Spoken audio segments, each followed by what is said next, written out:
याचे छोटं मीटर आहे हा 168 झाले. 168. हा हे आहे जनरेशन मीटर, म्हणजे आपण वीज तयार केली किती. हा हा हा जो लाईट आहे ना, हा ब्लिंक होऊन राहिला, हा याचा अर्थ आपलं जनरेशन सुरू आहे. सुरू आहे.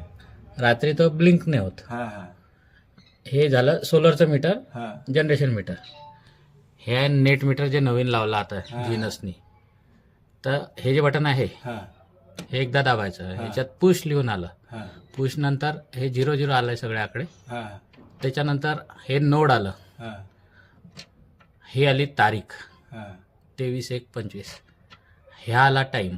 हा आता हे जे आहे इथं IP T20 लिहिलेलं आहे, T2 लिहिलेलं आहे. हा याचा अर्थ हे जे आहे इम्पोर्ट MSCB कडून घेतलेले आहे. हा हे एक्सपोर्ट 161 युनिट EP हा एक्सपोर्ट T2 KWH हे रीडिंग आहे.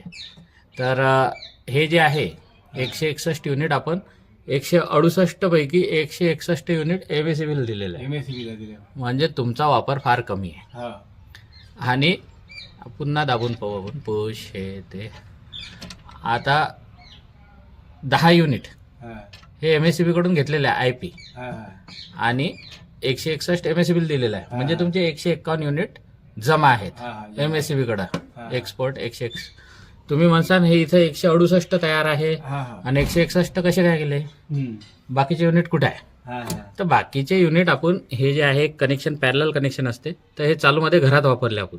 हा म्हणजे हे 10 युनिट हा प्लस याचा डिफरन्स 7 युनिट, 17 युनिट तुम्ही घरात वापरले हा. जेव्हापासून आपण हे लावलं तेव्हापासून. हा आता